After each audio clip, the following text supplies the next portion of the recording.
Alright, so what's up guys, this is Musa, and welcome back to another video. Another week of the NFL season is in the books. You already know the drill for this NFL lowdown review session that we're going to do, and we're going to look forward to week 3. So we start with the Thursday night game from week 2, the Green Bay Packers hosting the Washington Commanders. The Packers won by a score of 27-18. So I gave Washington a D+ in this game. I probably could have given them a little higher. Their problem was they just didn't look super duper effective. The Packers kind of, made it, kind of their thing. Like, the Packers just dominated the whole game. I gave Green Bay an A-.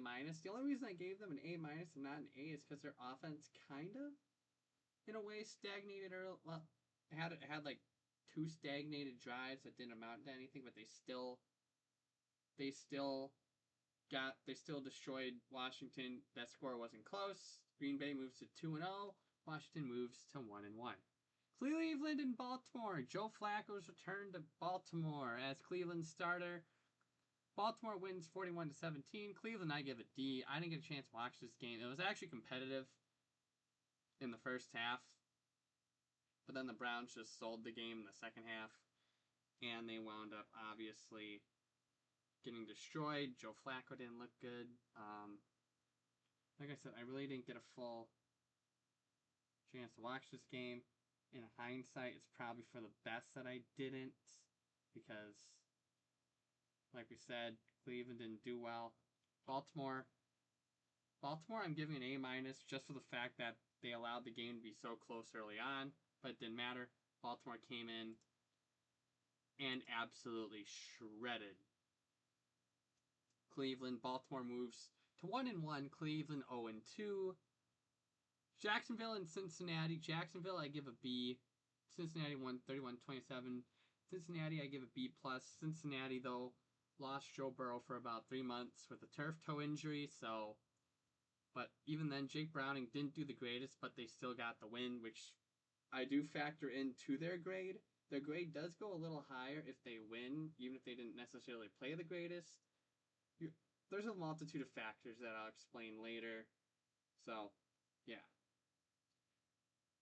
Cincinnati moves to 2-0, and Jacksonville falls to 1-1. The Cowboys, looking to rebound from their Week 1 loss to the Eagles, face another divisional opponent as they hosted the Giants. And Dallas won this one 40-37 after a Brandon Aubrey game-winning field goal.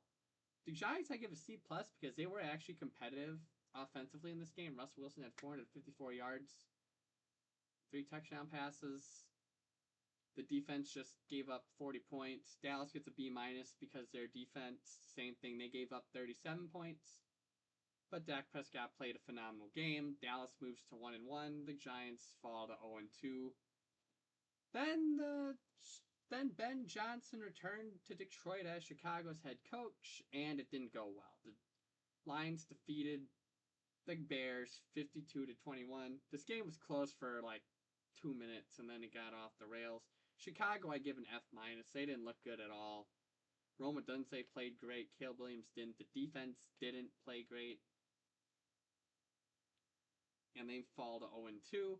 As for the Lions, this was a big statement victory. Jahmyr Gibbs, David Montgomery had a great game. Jared Goff had a phenomenal game. I give Detroit an A+, because there really wasn't a lot that went wrong for them. Then Drake May and the Patriots hosted the Dolphins. New England won this game 33-27. I had them winning this game as well. New England, I give a B-.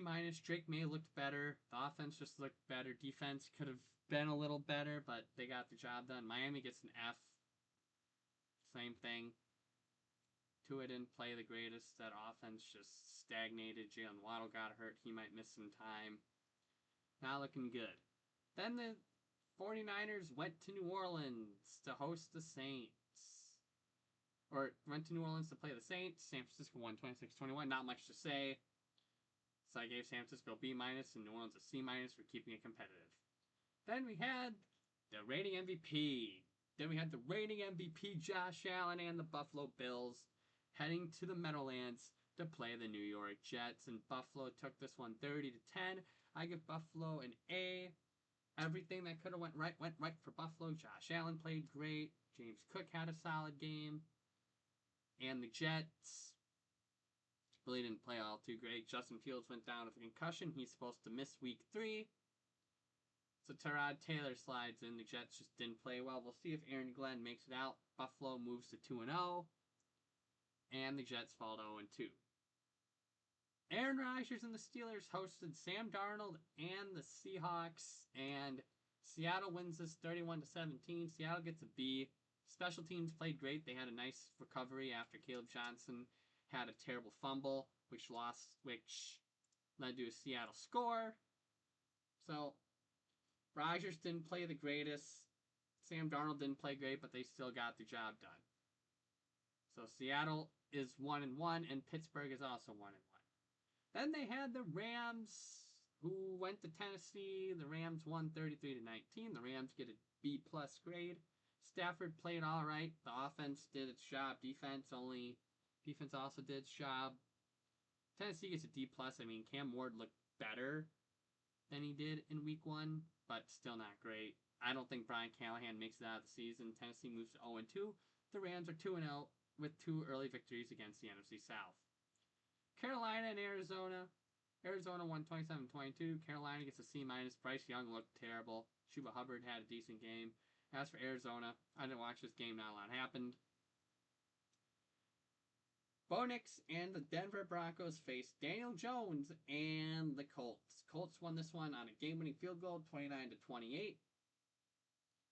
And this game pretty much came down to the game-winning field goal. Apparently, the Broncos got called for leverage, which is when you jump over the other guy, and they lost. Jonathan Taylor had a phenomenal game, 165 yards, 2 touchdowns. Daniel Jones looked great again. I gave Indianapolis a B. Denver, I gave a C just based on how they lost. That penalty really killed all their momentum. Denver moves to 1-1, and Indianapolis is 0-2. It's not 0-2, 2-0.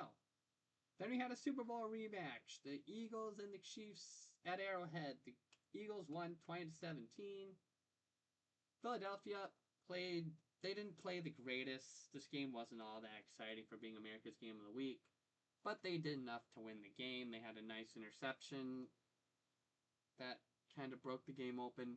Kansas City gets a C. They didn't play great at all. Travis Kelce dropped a crucial pass that led to an interception for the Eagles, and they just haven't looked effective all year. They moved to 0-2, whereas the Eagles moved to 2-0.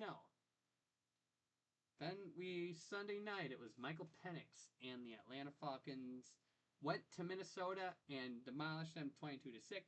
Atlanta gets a B+ grade. They played good football. Everything looked strong. Their young guys on defense stood up. Jelon Walker I think they had a total like 6 sacks or something on J.J. McCarthy. Minnesota gets a C-. Defense just didn't play great. Offense couldn't get anything going.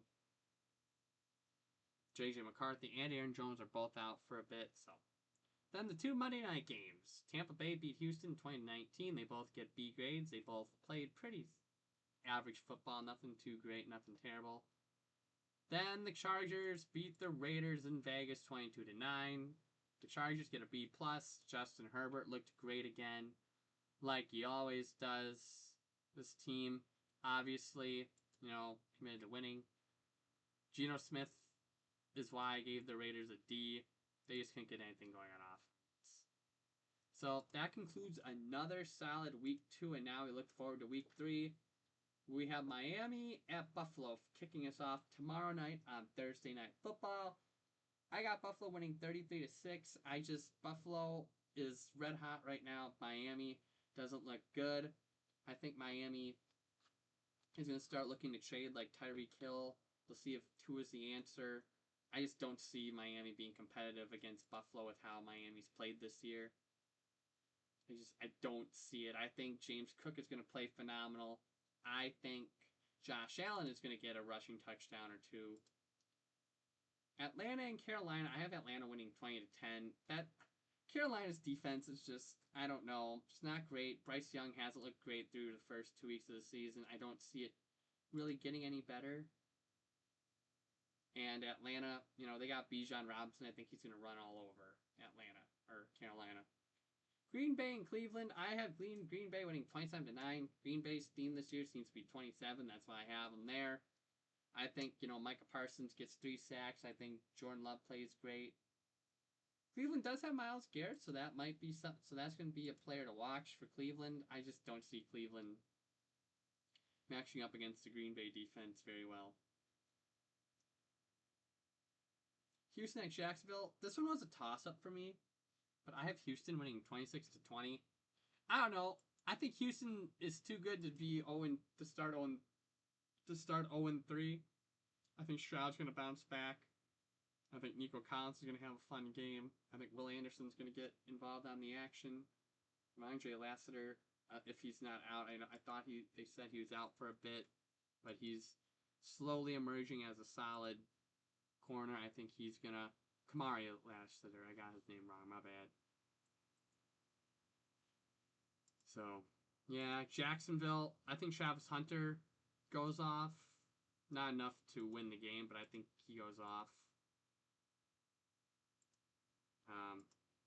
But I think Houston has the upper hand.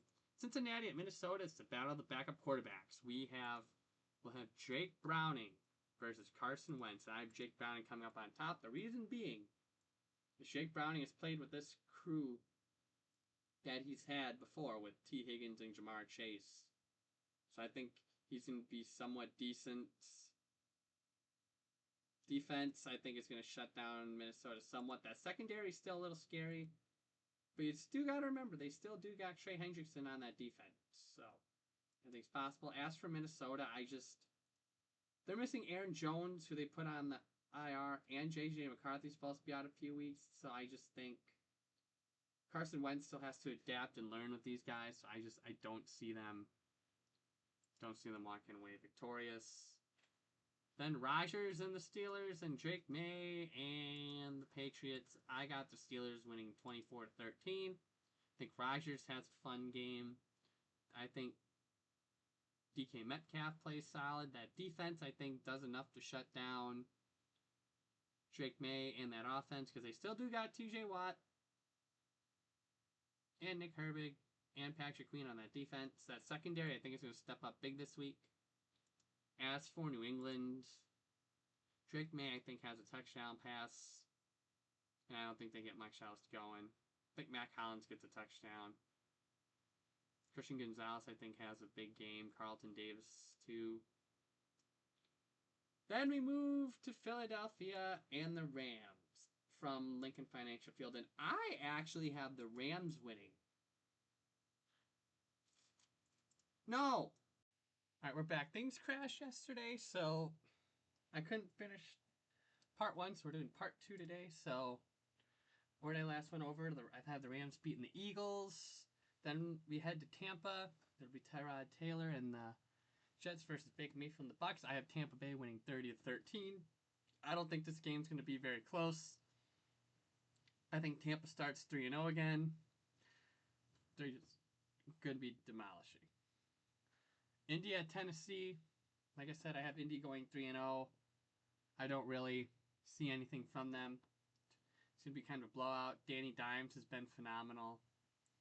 From them, Jonathan Taylor, I think, is going to cook Tennessee a bit. Vegas and Washington. Jane Daniels might not play for Washington, but I still have Washington winning 18-13. I don't trust Geno Smith after last week, and I don't see it. Denver at Chargers. I have the Chargers winning on a game-winning touchdown from Herbert to McConkey.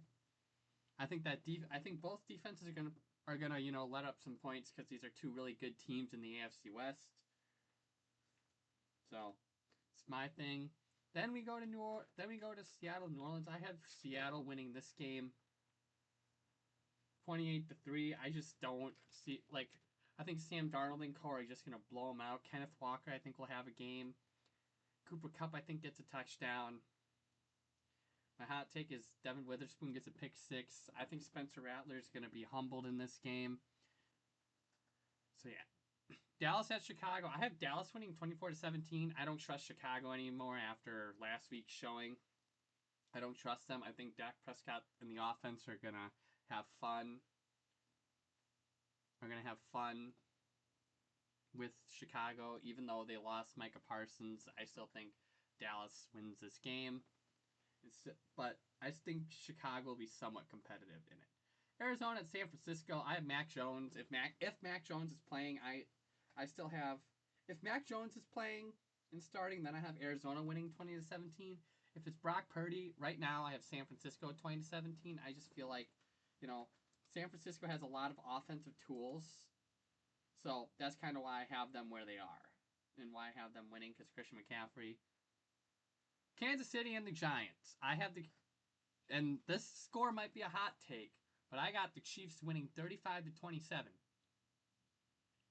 Giants defense, I think, is going to let up the points, but they got Russell Wilson, and they were in last week's game against Dallas, so I think it's going to be closer than what people realize. I think the Chiefs have a rebound week because I don't see them starting 0-3, but so that's my thought process. Detroit at Baltimore. I have Baltimore winning 36-33. I think this is going to be a shootout. I think this is going to be like the Giants and Cowboys game we saw, where it's going to be a really high scoring game. But I think in the end, Lamar and Derrick Henry just overwhelmed the Lions defense, and they have Tyler Loop get the game winning field goal. So yeah, those are my predictions for how we're going to do week 3. Last week I went 10-6 on. Last week I went 10-6 on predictions. Just double checking. Yeah, last week I went 10-6 on predictions, so I'm at 22-10 on the year. So, well, 10. Yeah. So right now on the year, I am at 21-10. That'd be 21-11 for this year so far. So we'll see what happens. I'm excited for this week. But we got a fun college slate next week too. But if you guys like what you saw, don't forget to hit the like button, subscribe if you haven't. I'll see you in the next video. Peace.